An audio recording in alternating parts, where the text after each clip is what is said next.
Welcome to Relation Tales. Please like this video and subscribe Relation Tales. Have you ever been accused of a serious crime, even though you didn't do it? If not, that's good. I had to deal with that situation.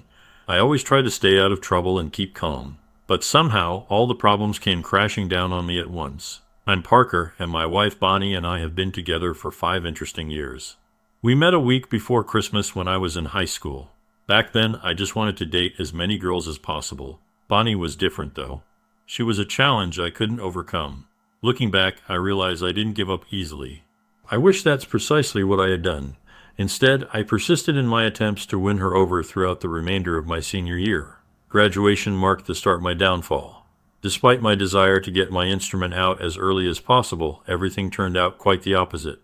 Consequently, after a night out together, we discovered that she was pregnant 2 months later, which made us think about the available honeymoon options suitable for expectant mothers. My hopes of going to college had been postponed indefinitely.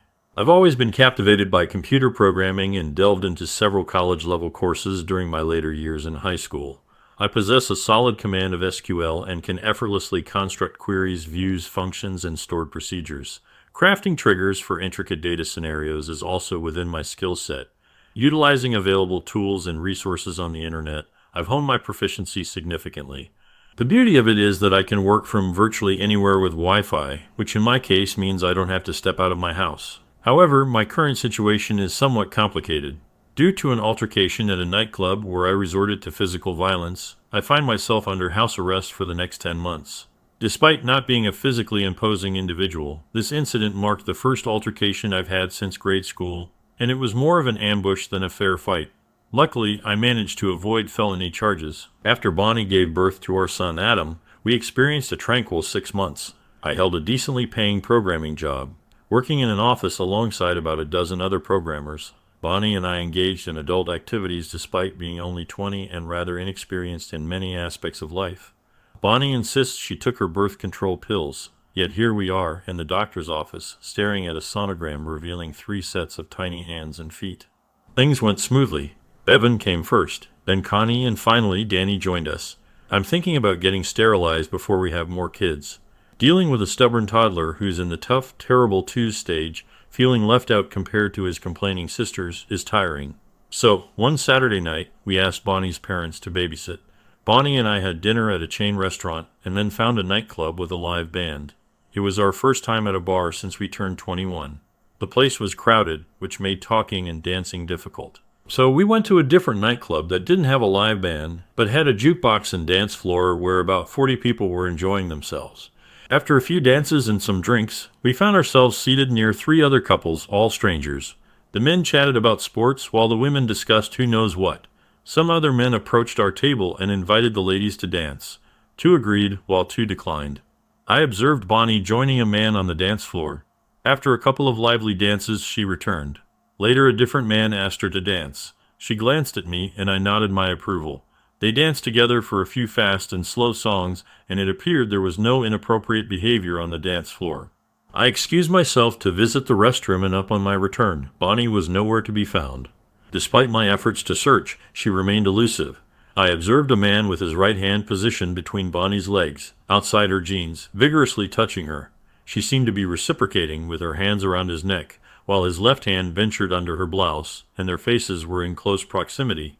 Without hesitation, I intervened by delivering a forceful kick to the side of his leg, just below the knee, causing him to cry out in pain. I then forcefully pressed his blonde locks against the concrete block building, causing him to collapse. Subsequent kicks thwarted any further misconduct on his part. It seemed my final kick had a significant impact, possibly affecting his reproductive organs. Security intervened shortly after. Turning to Bonnie, I demanded, how she managed to return home remains a mystery to me. Throughout the night, I pondered whether intoxication led to such inappropriate behavior. Our group found ourselves confined to a holding cell, 6 of us in total. After my parents posted bail for me and brought me home, Bonnie repeatedly apologized. However, I eventually confronted her, stating, "Apologies don't clarify the motives behind your actions. When you're ready to explain that, I'll be all ears. But until then, please refrain from speaking." Despite my request, no explanation was ever provided. Sexual intimacy declined as the tension in the household persisted. Bonnie made efforts to avoid conflicts. Despite our financial constraints limiting us to a novice lawyer, I doubted that splurging on a top-tier attorney would have yielded better results. I received a sentence of 11 months under house arrest. I had to stay home unless it was a medical emergency or the ambulance or police needed to take me somewhere. Bonnie found it hard having me around all the time. She started spending time with our neighbors over coffee to deal with it, but I found comfort in being with my family. Luckily, my boss let me join meetings online so I could keep up with work. Then, less than a month later, another problem hit our marriage. Bonnie told me straight up, "I can't just sit at home every night while you're stuck here." Since she was broke before, she started rethinking things. She met someone at the supermarket and is going on a date with him on Friday night. I had intended to remain composed and speak sensibly, but my reaction was quite different. Bonnie, gripped by fear, sought refuge in our bedroom and secured the door. I explicitly conveyed that our marriage would be terminated if she persisted. Upon her retreat to the bedroom, I promptly contacted both sets of parents, who promptly agreed to come over. Bonnie's parents, Roger and Edith, and mine share striking similarities. My mother, Julie, and Edith both embody a nurturing Aunt Bee persona. While Julie occasionally opts for trousers, Edith exclusively dons floor-length dresses, which conceal any potential extra appendages. My father, Mark, and Roger bear resemblance too, sporting fashionable beards and receding hairlines. I recounted my understanding of Bonnie's grievances to the assembled group. Despite Edith's efforts to coax her out, the situation escalated beyond control. Bonnie got upset and ended the night suddenly. She gave me a scary warning saying, "If you ever want to see your grandchildren again, stay out of my personal life." Our parents showed sympathy and said goodbye with comforting hugs. Bonnie went back to the bedroom and locked the door, leaving me to sleep on the couch again. She wasn't home much for the rest of the week, and I didn't know where she was. I had to take care of our 4 loving but needy pets. Mark arranged for a visit from a lawyer about divorce, making me feel stuck with few choices. Unless Bonnie was found to be a bad mom, I'd have to pay child support for nearly 18 years, plus support for her and other expenses. Then, on Friday evening, Bonnie made a disrespectful comment. I wasn't sure if she'd come back home that night. I pleaded with Bonnie one final time not to leave. Despite my pleas, she drove away, signaling the end of our marriage. Around 1 a.m. My phone rang, but I didn't recognize the number, so I let it go to voicemail. Upon hearing the message tone, I decided to listen. "Mr. Douglas, this is Abby from University Hospital. Your wife Bonnie has been admitted.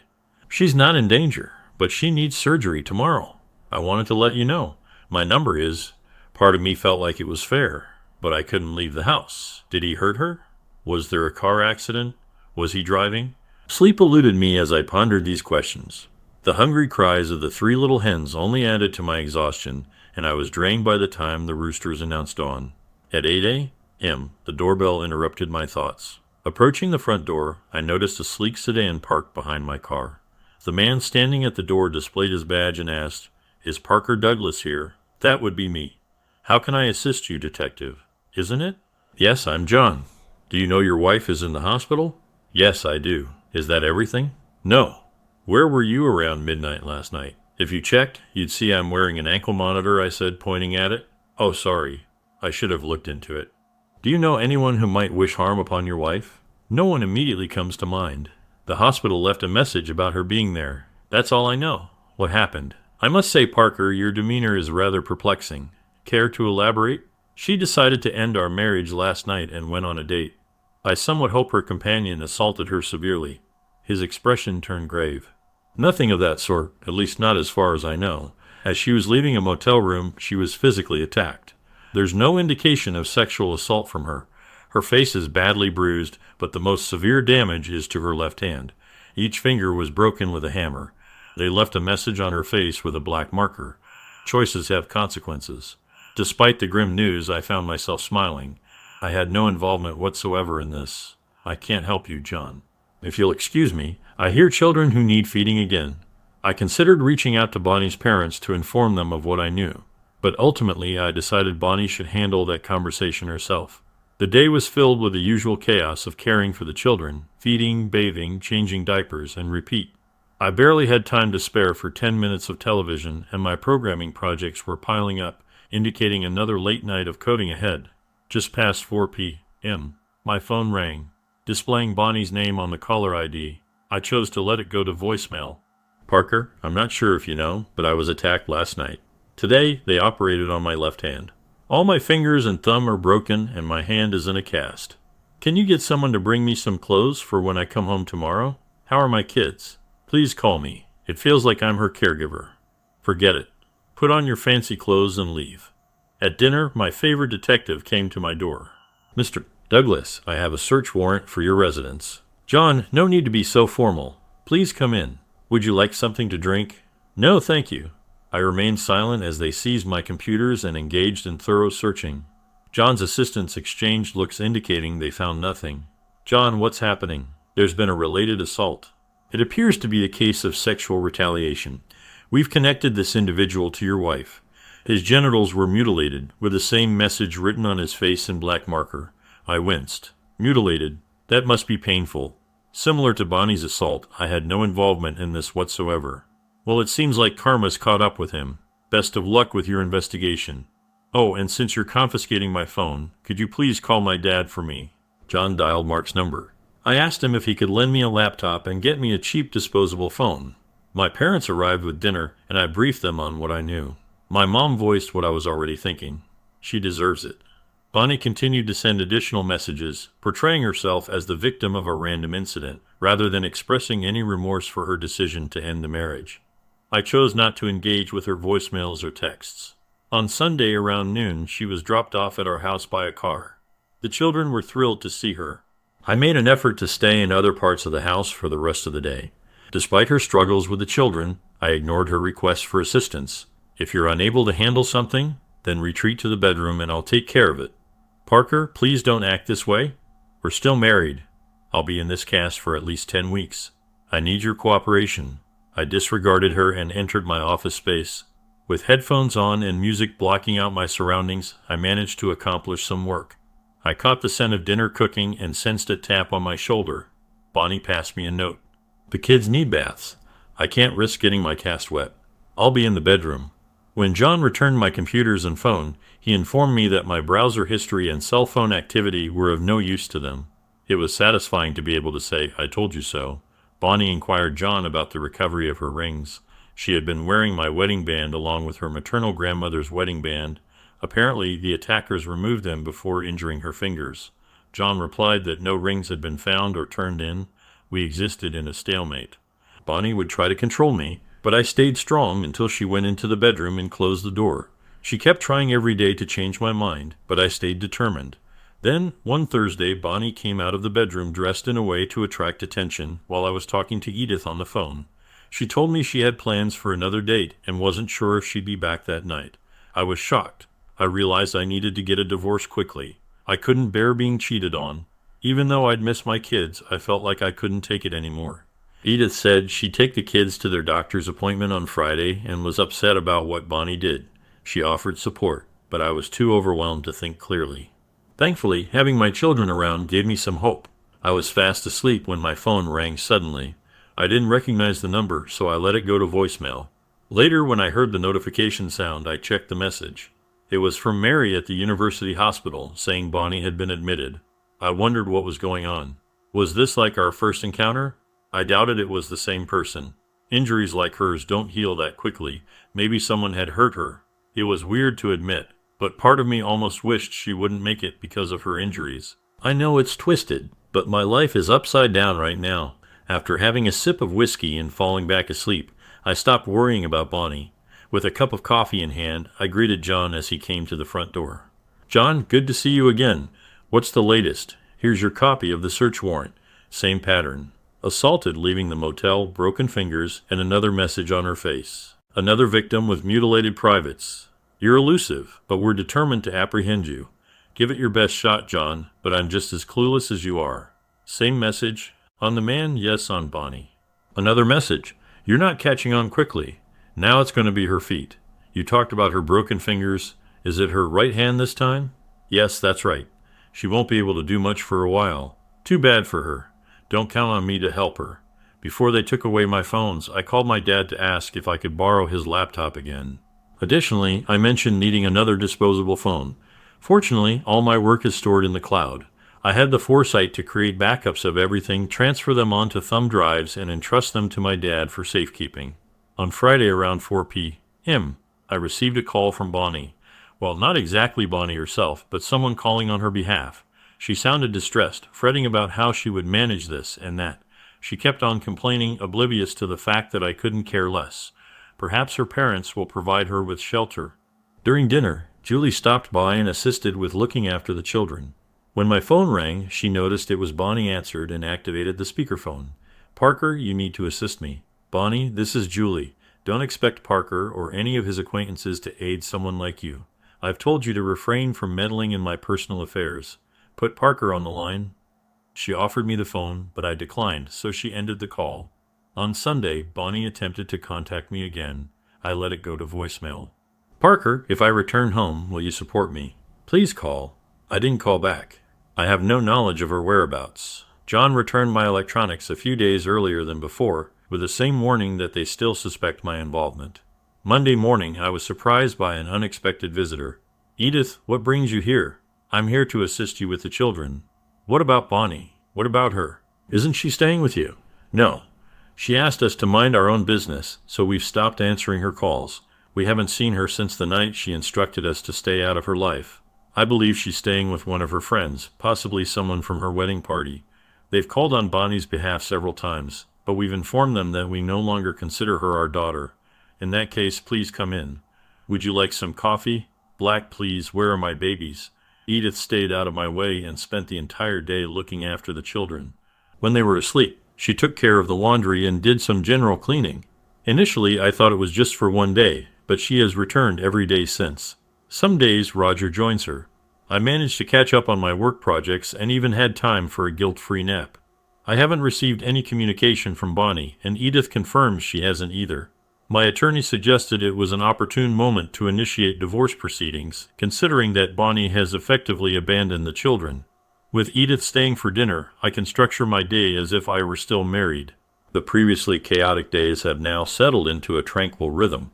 However, this newfound calmness allows ample time for me to contemplate my situation with Bonnie and nurture my resentment. My mother visits several times a week, too. The grandparents have a much better relationship than Bonnie and I ever did. When the kids have a medical appointment, one of the grandparents usually takes them. Once the paperwork was prepared, Bonnie was served. Her voicemails were filled with explicit language and threats. I chose not to delete them, thinking they might offer the court a clearer understanding of Bonnie's behavior. Given my limited mobility, the lawyers' meetings took place in my front yard. I hoped this would bring an added layer of shame for Bonnie. They were determined to argue for Bonnie's custody rights and to secure child support from me. We made similar claims against Bonnie, asserting that she needed to find employment to contribute to child support. Considering her abilities, it seemed unlikely she could handle this without earning money from escorting. The first court hearing didn't go well for Bonnie. My lawyer showed that I'd been the only one supporting the kids for the past 8 weeks. They argued back, saying Bonnie couldn't use her hands because of her injuries. When asked why I wasn't helping her, my lawyer showed statements from Bonnie's 2 lovers who had hurt themselves. I said I didn't agree with Bonnie having affairs. Bonnie and her lawyers talked for a while. Their last move was showing a paper with a warning message to Bonnie. My lawyer said the note might have been made up just to make things dramatic. Bonnie's lawyers couldn't prove where the note came from. I was not involved in its creation. Now, we await further proceedings. The court requested additional documentation from Bonnie regarding her abandonment of the children. According to my attorney, this development bodes well for our case. After the left-hand cast was removed, Bonnie entered the house. She found all her belongings crammed into the laundry room, which infuriated her. My lawyer advised me to let her back in, as not doing so would create a negative impression. Despite my hope that the children would reject Bonnie, they didn't. While holding Connie, she attempted a different approach. "Parker, what do I need to do to move past this? I still love you, and I believe you love me too. I'm sorry for hurting you. I was immature, but I've grown a lot in the past 3 months. Bonnie, you're mistaken. I no longer love you. The sooner I can remove you from my life, the better. I'm not leaving. You'll still have to deal with me when you visit your children." I grew increasingly frustrated, prompting me to head to my office. Our upcoming court date loomed nearer. Bonnie was asleep on the couch, and we continued to avoid each other almost constantly. Similar to before when she had only one functional hand, I took care of matters once Bonnie was confined to her room. When our case was called, Bonnie appeared pleased to see her parents present, although she hadn't seen them since the argument preceding her first court appearance. She waved at them, but they ignored her. Her demeanor shifted when my attorney summoned Edith to the stand. "Edith, may I address you as such?" "Yes." "Bonnie is your daughter?" We're cutting ties with her." "Why?" "She's been very promiscuous and isn't fit to raise my grandchildren. Parker can take care of them just fine.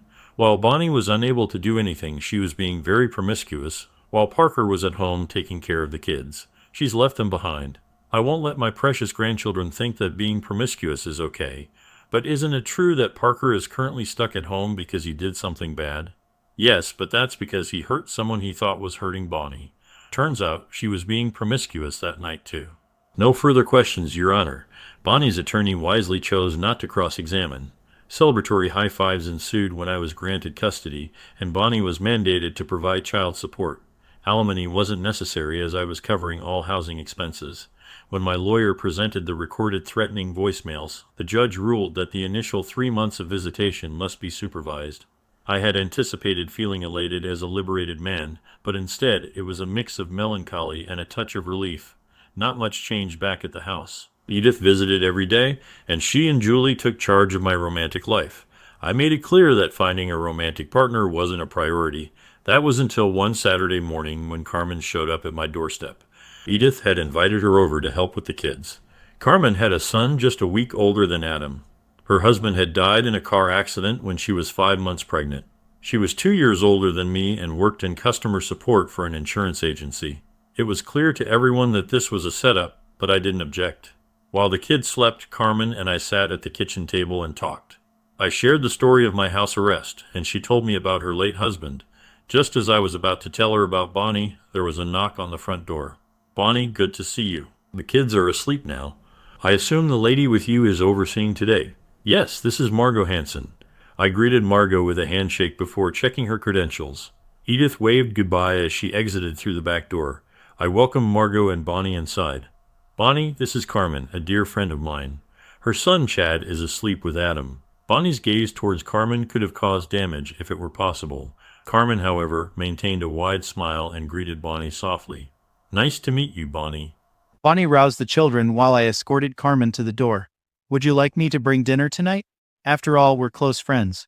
Without hesitation, I leaned in for a kiss, which was reciprocated. "I'd love that. See you tonight." Bonnie observed closely as I interacted with Carmen. Everyone watched as Carmen waved from her car while driving off. 4 hours later, as Bonnie and Margot departed at the end of their scheduled visit, I found myself excited at the thought of having dinner with a woman for the first time in 6 months. After feeding the kids and putting them down for a nap, I took a quick shower, shaved, and applied a touch of aftershave. I selected a nice shirt and clean pair of jeans. While I was changing Bevan's diaper, the doorbell rang. Carmen had changed clothes too. She assisted me with the hens while the boys were playing.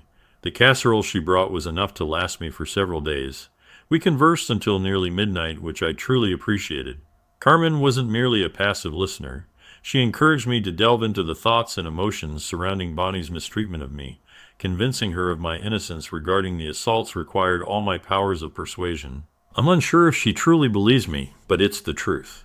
Just before midnight, she hugged Chad, who was feeling sleepy, and left.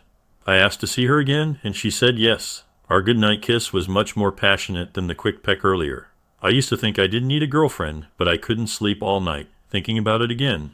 Edith came early on Sunday, wanting to know how things went with Bonnie, but she quickly changed the subject to talk about Carmen.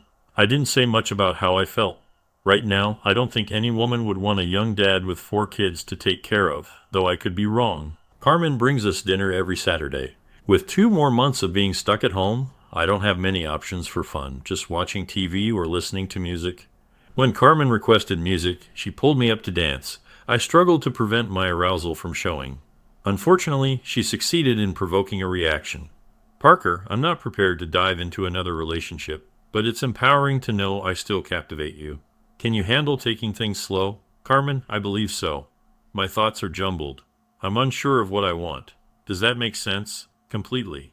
I can't fathom what you've been through, and I'm equally certain you can't understand my experiences. It will take time." Edith had entrusted me with looking after the kids during weekends. On Tuesday, she asked me to take a seat. Parker, I don't want to control your life. Well, maybe a bit. I had a chat with Carmen's mom last night. They reside on the East Coast. She mentioned that Carmen's car had broken down and she couldn't afford repairs. With rent and childcare expenses, she barely had a few $100 left each month. Do you think we could take care of Chad and save her the childcare costs? Adam and Chad seem to get along well. Mom, I believe it would be a thoughtful gesture from us, but I'd still need your assistance. How much does she need for the car repairs? I feel like I owe her for the casseroles she's been bringing over. Thank you, Parker.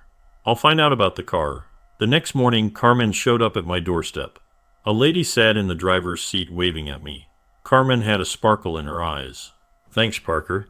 I really appreciate it. No worries, Carmen. I'll catch you later today. Fixing Carmen's car cost around $300. I thought it was a good thing to spend money on. Getting to see Carmen every day was a bonus. Now, when we said hello or goodbye, it felt like we were in love. Our hugs were much more intense. My house arrest had ended. I seized the chance to go for a 10-mile jog around the neighborhood. I casually mentioned an idea to Carmen.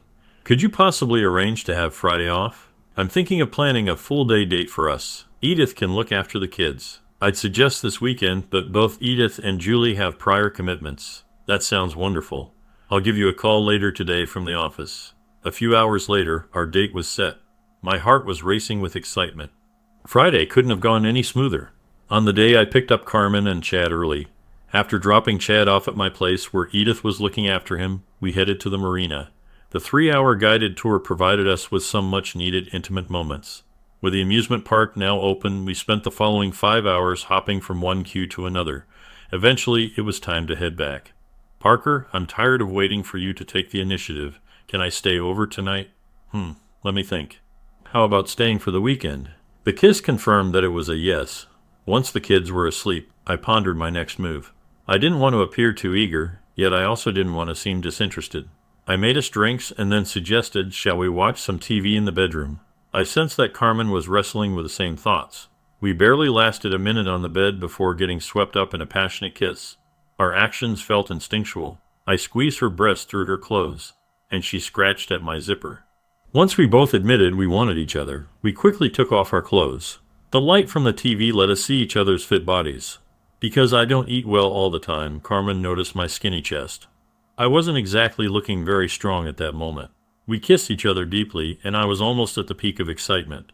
Carmen made me finish with her hand, and then I used my fingers to help her have an orgasm. We both agreed we need to get better at oral sex. I'm still using birth control. Are you sure you don't have any diseases? I got tested when we started everything, and all the results were negative.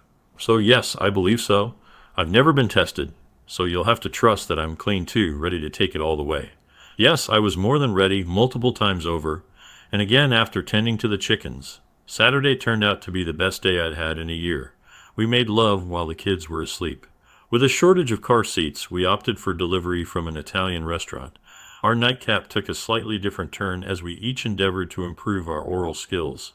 Although I didn't climax in her mouth, Carmen's efforts were successful. It was clear that my oral skills needed the most work. Despite Carmen's intense arousal, I only managed to elicit a few tremors. While we were giving lunch to the children, Carmen's phone rang. It was her mother calling. She answered the call in the living room away from the bustling kitchen. When she returned, her complexion was pale. I need to go to my mom. My father had a heart attack and is on life support. Can you gather Chad's things? I'll be arranging travel. What can you say in such a situation? I expressed my condolences. I assured her of my support. I shed a tear with her. I believe I was crying as much for her pain as I was for the loss of her presence. She was at the airport in less than 90 minutes. I suppose I was uncertain about where I stood. Our relationship was casual friends with benefits. But was there more to it than that? A couple of nights and a day of intimacy doesn't necessarily imply anything deeper. Yet I couldn't deny my feelings for Carmen went beyond mere friendship. Did she feel the same way? Or was I just hoping she did? We needed to have a conversation. Carmen called late in the day. Her flight was on schedule, and she comforted her mother while her father fought for his life. It wasn't the right time to discuss our relationship. Her father survived, albeit in a diminished state. Brain damage from lack of oxygen left him unable to care for himself. Communication with Carmen became sparse. I left messages, and she left messages too. It seemed like I got my answer. Edith and Julie saw that I was feeling down and started trying to set me up with people again. Since I didn't have any restrictions anymore, the dates I went on were more normal. I made sure to tell people right away that I have 4 young kids. Just like I expected, there weren't many chances for me to date. My relationship with Carmen ended when she sent me a 2-page letter. Her dad died, so she decided to stay on the East Coast. She valued the time we spent together and wished me luck in finding someone new. It stung. I won't deny that. I traded in my sedan for an SUV to accommodate 4 car seats and another adult. The grocery store cashiers looked out for me, ensuring I didn't purchase anything unsuitable for my quartet. I remain hopeful that I'll find love again. Believing otherwise is too disheartening. A year after Carmen departed, Edith found me alone. "Parker, I got word from Carmen's mom." Edith seemed unsure of my reaction. "How are they?" "Seems someone misses you," hoping she hadn't burned bridges. "I've always liked Carmen's mom." "What's her name again?" Chuckling, Edith replied. "Parker, you know who I mean. If you're asking if I'd welcome her back without hesitation." 3 days later, my heart skipped a beat when I found Carmen waiting for me at home after work. Chad and Adam were fine sharing a room, and so were Carmen and I. With the assistance of all the grandparents, we are successfully raising 5 wonderful children. We attempt to manage on Carmen and my incomes alone, but the grandparents tend to spoil the kids with purchases that exceed our budget. Bonnie remarried about a year after the divorce was finalized. Although she still visits, she is significantly behind on her child support payments. To the kids, she's more like a sporadic visitor than a mother figure. They see Nana Edith as their primary maternal figure. Carmen and I opted for a simple courthouse wedding. Neither of us has any desire for more children. 5 is plenty. No charges were ever brought against anyone for the assaults on Bonnie or her partners. Bonnie and her parents remain estranged. However, I continue to regard Edith and Roger as the loving grandparents they are. At Christmas, 3.5 years after Bonnie left, I was in the kitchen with Edith. I asked her about the 2 rings she had on. She spun the one on her ring finger and then the one on her pinky. "This one is my wedding ring," she said, pointing to the one on her ring finger, "and this one belonged to my mom." I was surprised by what she told me. Then she put her finger to her lips and whispered, making a secret gesture. Second story, her husband shows up. "I 28 single, have a friend 26F. Married that I've known since we were kids. Never have we had an encounter that made us anything other than friends. Until a few months ago. She and I have always gotten along really well. We share the same morals and ideas, just gravitated towards each other. Well, one night she opened up over text and told me that her husband asked her to have sex with other men. She says that afterwards, their relationship and sex are good for a couple of weeks before she does it again to make things better. It seems to be a cycle. One night, we bumped into each other at a bar, and she asked if I'd be willing to be one of her side pieces for this game. I said no, because I didn't want things to get weird between us, and because it's wrong to get involved with someone who's married. But after a few more drinks, my man brain took over, and I ended up taking her home. Her story checks out. Her husband was texting her while we were at the bar, asking if she was going to sleep with me and what she thought of me. She even took videos of herself performing some acts and sent them to her husband. He was very clearly into it. I even checked the number in her phone, and it matched his number on Facebook. It's hard to believe that this guy wants other men to use his wife, especially since she's the hottest woman I know. But it's true. They do this, and he's into it. But wait, there's more. Thursday night, she texts me to come up to the bar to play pool with our friend group. I get there, and it's only married couples. I know very few of the people there, none of them closely. We play pool for a few hours. As we leave, the bartender is saying bye to everyone and says to me, "Bye, my friend's name's hubby." I looked at her, and she just kept her head down, pretending she didn't hear it. We sat in my truck for a while talking about random innocent things. Then, husband pulls into the parking lot. I know him through the grapevine, and know what he drives. I go, "Is that his name?" She says, "Fuck," and ducks her head under the dashboard. Now, keep in mind the bar has been closed for an hour by this point. There are 4 vehicles in the parking lot. Hers, mine that we are both in, another random vehicle, and her husband's. She yells at me, "Go." Now, I understand that I shouldn't have left with his wife in my truck. I should have stayed and handled it there. There's no way he didn't know what was going on. A truck leaves as soon as he pulls in. Come on, any man can put this puzzle together. In my defense, she is the perfect example of a Texas woman. Tiny, rocking body, long platinum blonde hair. Plenty of men in Texas would shoot someone over her, and the last thing I wanted was to have a shootout in West Texas like John Wayne. Whatever was going on, I didn't want a part of. So we're flying down the road. She's freaking out. He's calling her frantically. She puts her phone into airplane mode. She grabs my arm with both hands, put her face against my arm, and says, "What the hell are we going to do?" I looked at her and said, "We. If I ain't bringing you back to your car, I'm bringing you home. This NASCAR Bonnie and Clyde shit ain't for me. We sure ain't going back to my house." So I drive clear across town to their house, anticipating that Hubs is going to be there. Well, he isn't. She gets her purse, grabs my face and kisses me, says, "Thanks for coming out, I'll see you soon." Obviously, something else was going on. Feels like cheating to me. I have three options. 1. Do I reach out to Hubs to let him know? Knowing what I know about him, I feel like he's going to find me and want to chat, which I understand. I'm willing to talk. But these West Texas boys are another breed, and I'm a Yankee transplant. 2. Not my problem. 3. Keep seeing her. Let's just take this one off the table now. Thanks for joining us on this chapter of Relation Tales. If you were moved by these stories, hit that subscribe button and ring the notification bell. Don't miss out on the upcoming emotional roller coaster of relationships. Your support means the world, and we can't wait to share more compelling tales with you. Until next time, remember, every relationship has a story worth telling. See you soon.